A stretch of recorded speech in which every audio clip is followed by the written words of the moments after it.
Nouvel épisode de Serial pour le mois de mars 2024. Donc comme chaque mois, je vais m'intéresser aux photos que j'ai prises ou éditées le mois précédent.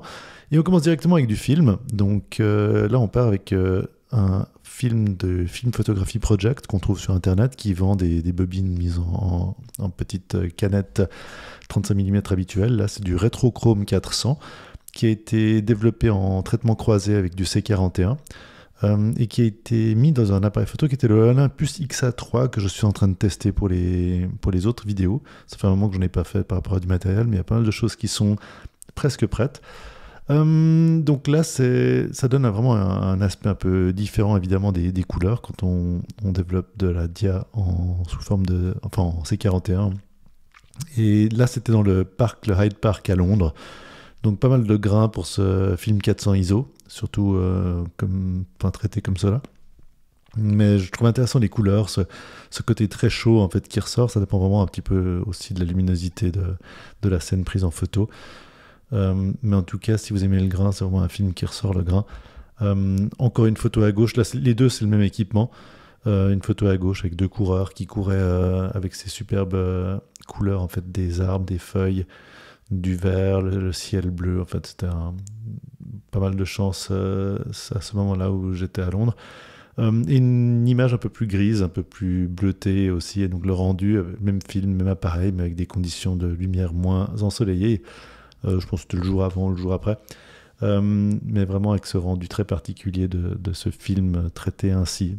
Ça devient difficile de trouver du développement E6 pour des dias. Donc le traitement croisé est une bonne solution dans certains cas. Ça dépend vraiment de ce que vous voulez en faire. Encore deux images avec le même film et le même appareil photo. Donc ici à gauche, donc là, on va avoir plusieurs photos de cet endroit. On le verra un peu par la suite. On va finir un petit peu le mois avec une petite surprise. Là donc avec ce Retrochrome 400 avec l'Olympus XA3, une vue donc depuis le quartier ouest, un quartier ouest de Reykjavik. On regarde l'océan en fait, et tout au fond, on les voit pas vraiment, mais les chaînes de volcans, de montagnes, direction en fait au sud. C'est le quartier qui s'appelle Vesturberlarlaug. Et à droite, une image de nuit, donc évidemment avec du 400 ISO et un appareil photo avec si peu de luminosité. On va s'attendre à des longues expositions, ça bouge un peu, mais bon, je trouvais intéressant l'ambiance qui en ressort. Toujours le même équipement, donc là on exploite vraiment ce film en différentes conditions lumineuses. On voit vraiment ces variations de colorimétrie que j'ai partiellement essayé de corriger en fonction de mon envie, mais on voit vraiment le traitement, il y a vraiment une sensibilité à la luminosité ambiante et à la colorimétrie. Là c'est des détails en fait de ce quartier ouest de Reykjavik, par un jour gris à gauche, par un jour un peu plus ensoleillé à droite. Ça aurait pu être le même jour, je ne crois pas que ce soit le même jour. En fait, le climat change extrêmement vite dans cette région, dans ce pays. Là, toujours le même appareil photo, donc je suis vraiment assez extensivement en train de l'essayer. Là, c'est avec un autre film, noir et blanc, du Ilford Pan F50 ISO. Toujours dans ces quartiers ouest de Reykjavik, jour de neige toute propre comme ça, toute tombée pendant la nuit. J'aime beaucoup le rendu du Pan F, assez difficile à gérer parfois, surtout avec ma manière de prendre des photos, mais j'aime vraiment le rendu. Là encore deux autres images, donc évidemment un film pas très sensible. Là, on le voit sur l'image de gauche. Je pensais avoir fait plutôt une exposition plutôt stable. En fait je suis pas sûr que ce soit l'exposition ou si c'est moi qui ai mal réglé c'est pas un appareil à télémètre, donc c'est l'Olympus XA3. J'ai peut-être mal réglé le focus aussi, mais un tas de neige, je trouve marrante cette photo aussi. J'aime bien l'ambiance qui en ressort, ou ce garage sans toiture qui a été habité par la dernière chute de neige. Donc là, cette image à droite avec ce film relativement intéressant. Alors ce 50 ISO, en plus de nuit avec peu de lumière, on se retrouve avec des images comme celle à gauche, avec cette couche de neige sur ce terrain de tennis. Ou à droite, là, un simple petit détail d'une allée dans un immeuble. C'est une fenêtre que j'ai déjà prise, je crois, il y a quelques mois ou quelques années, qui était ressortie dans une des séries. J'aime beaucoup cet endroit-là, c'est au centre-ville de Reykjavik. Voilà, alors on retrouve l'image là, de ce cadre de but sur cette apparente pseudo-plage. que je trouve intéressante. Là, je la prends pas mal en photo ces temps, j'aime bien cette image. Et où à droite, là, cette neige qui tombe, qui est tombée avec une route et la mer à distance et les volcans enfin, ces chaînes de montagnes qui sont des volcans. Euh, ou encore là, des basses lumières, donc avec le soleil de face. Ça donne un petit peu aussi une idée de ce que fait cet appareil photo.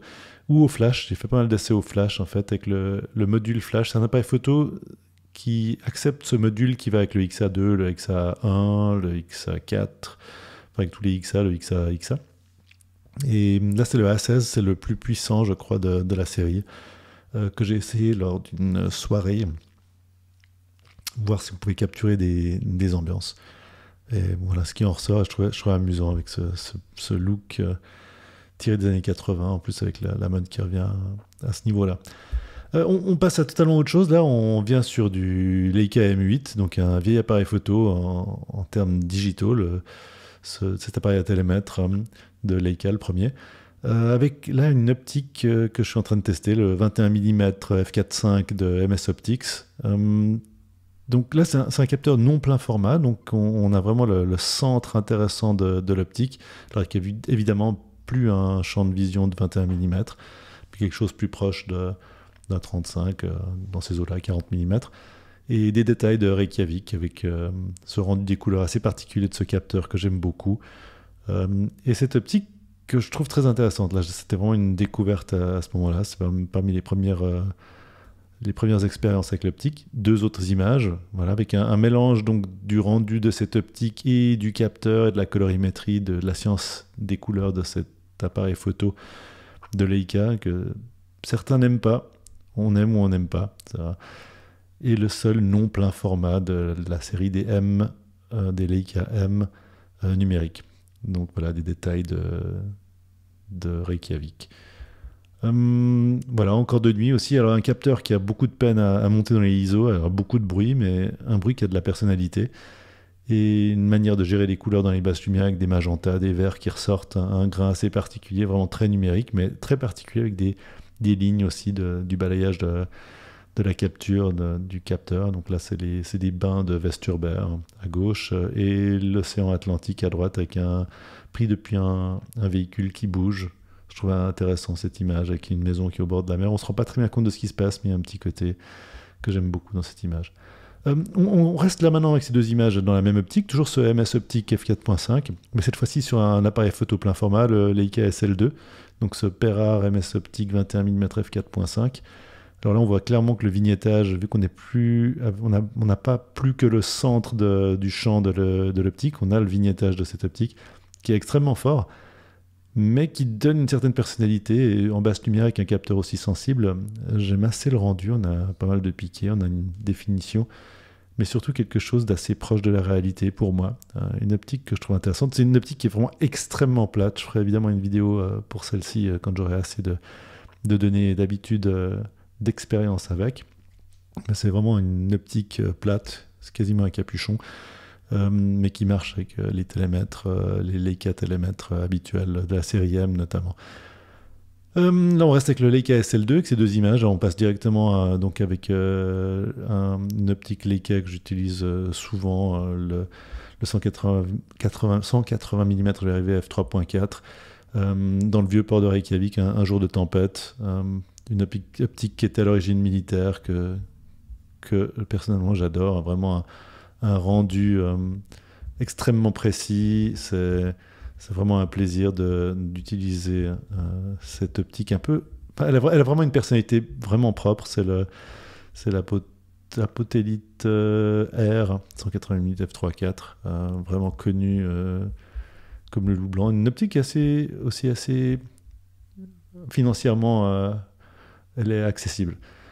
Et aussi, en fait, la deux images d'un concert, des groupes, des groupes qui sont en devenir, en fait, en Islande, qui jouaient à Harpa, qui est l'opéra, en fait, de Reykjavik. Quand on passe en noir et blanc, si les couleurs sont pas intéressantes, la précision de cette optique est vraiment impressionnante. Simplement des petits clichés. Les clichés en eux-mêmes n'étaient pas plus intéressants que ça, mais je sais pas, j'avais envie quand même de montrer ce rendu noir-blanc, cette précision, et le bokeh, la manière de rendre de cette optique marche assez bien avec des appareils numériques modernes. Là, on change complètement d'appareil. Là, on vient avec un tout petit appareil numérique que certains connaîtront. C'était une sorte d'appareil photo module qui s'adaptait sur un iPhone ou un appareil photo Android, le DxO1, donc de DxO, avec un capteur Sony de vraiment bonne qualité et une très bonne optique. Et si on l'utilisait sans un smartphone, on avait une sorte d'écran noir et blanc. Enfin, on a toujours un écran noir et blanc derrière, mais vraiment noir et blanc, donc sans niveau de gris, qui permet juste de faire le cadrage. Et c'est une expérience qui est assez amusante. J'aime bien ces appareils, avec un rendu qui est tout à fait honnête, un caractère assez peu marqué, mais un appareil photo qui tient vraiment dans la poche, alors pour le coup, et qui ne ressemble pas à un appareil photo. Alors on revient à du film, donc toujours ce cadre de foot que je trouve assez intéressant. Alors là on est avec du CineStyle 400D, donc du film cinéma Kodak, avec la couche anti-halation enlevée derrière. On commence à connaître ce genre de film, surtout après l'aventure de CineStyle ayant voulu bloquer un nom générique. Enfin bon, voilà, je ne vais pas revenir là-dessus. Et là, c'est avec un Minolta CLE un Minolta CLE sur lequel j'ai une optique Sumarit 50 mm f1.5, une vieille optique Leica. Donc un appareil photo j'ai une vidéo séparée si vous voulez aller voir si ça vous intéresse. Le Minolta CLE, c'est un appareil photo de type Leica M, donc télémètre, mais qui a un système d'exposition qui est quasiment infaillible. Donc je ne crois pas que j'ai réussi vraiment à planter ce système d'exposition. Et là, avec une ancienne optique, et je trouve que la combinaison entre le film, avec ses effets de brillance, enfin de hialation, et le rendu de l'optique, plus une exposition parfaite, ça marche bien. Voilà, encore 2 images de nuit, même équipement, même film. On avait tout à l'heure la version numérique un petit peu de cette image, avec le M8 de ces bains à l'ouest de Reykjavik. Mais là, avec le film, on voit avec l'effet de halo qu'on a avec ce film, le rendu des couleurs, l'optique et ses caractéristiques. Je trouve que c'est super intéressant comme rendu. Là, on revient à ce qu'on avait avant d'ailleurs. On revient au Leica M8 avec l'optique MS Optique f4.5 21 mm. D'autres exemples, un autre type de temps de ce que cela peut donner. Donc avec ces couleurs un peu beige, on va pas dire que c'est le début du printemps pour l'Islande, mais d'une période où encore la végétation est un petit peu brunesque, un peu délavée, mais vraiment des couleurs intéressantes, des dégradés intéressants. Et là, je trouve que cette combinaison entre le capteur du M8, qui est donc pas plein format, et ce rendu d'optique, c'est une optique donc fabriquée au Japon. Vous pouvez aller voir. Je ferai, comme je l'ai dit avant, une vidéo là-dessus, mais c'est une optique assez particulière, un peu boutique, comme ça. À nouveau, même système, même combinaison. Je trouve intéressant ces petits détails. Donc là, pour ceux qui apprécient le style de ce que je fais, voilà, ça correspond bien. Des cailloux, du gravier, des formes géométriques. Voilà. Là, on passe à autre chose. On revient à l'optique, en fait, le 180 mm f3.4, là, en plein soleil, toujours Reykjavik. Là, c'est l'aéroport de la ville de Reykjavik, l'aéroport domestique. Des détails, de la piste, et du petit cheminement qui contourne l'aéroport où les promeneurs vont les jours de beau temps, avec les montagnes derrière. C'est de beaux paysages. On revient maintenant toujours avec du SL2, là, avec le plein format. C'était le SL2 d'ailleurs juste avant. On a là le 21 mm MS Optique f4.5, donc de nuit dans des circonstances de lumière très basses, et à droite un effet évidemment cinétique. Je trouvais intéressant avec ce vignettage assez marqué, les caractéristiques de ce capteur malgré un capteur vraiment récent, pas si récent que ça, mais quand même moderne, qui supporte bien les hauts ISO. On a un grain que j'aime beaucoup sur ce capteur, et je trouve que la combinaison marche bien. Il y a un truc vraiment très analogique. Encore une image à gauche avec le même équipement, et là à droite, là on passe sur autre chose. Là on est toujours avec le SL2 sur les 2 images. Donc à gauche, ce rendu des couleurs en basse lumière avec le MS Optique f4.5, mais à droite, là on passe sur SL2 avec un 90 mm f1.2, donc le TT artisan que je suis toujours en train de tester. Et là, c'était le jour de la dernière éruption du volcan au sud de Reykjavik, avec une nuit, où la couche nuageuse, les circonstances météorologiques faisaient que la lumière de ce volcan, qui est près de la ville de Grindavik, se reflétait dans les nuages, se reflétait sur l'océan. C'était vraiment un spectacle assez incroyable. Donc l'image à droite, là, c'est l'image que je préfère de cette petite série que j'ai faite, avec cette optique en plus 90 mm f1.2, qui est très belle optique. Elle est grosse, lourde, mais pas si peu compacte pour ce que ça procure. Voilà encore deux images faites avec le même équipement, où on voit un petit peu le contexte, où tout le voisinage était sorti pour aller voir le volcan au loin, et on voit les chaînes de montagnes à gauche avec cette personne qui est en train de prendre des photos avec son téléphone, ou à droite, juste à nouveau ce cadre de but avec un des habitants du coin qui regarde au loin le spectacle. Voilà, donc ça c'est un petit peu pour ce mois-ci. Les images que je trouvais intéressantes de mon périple photographique.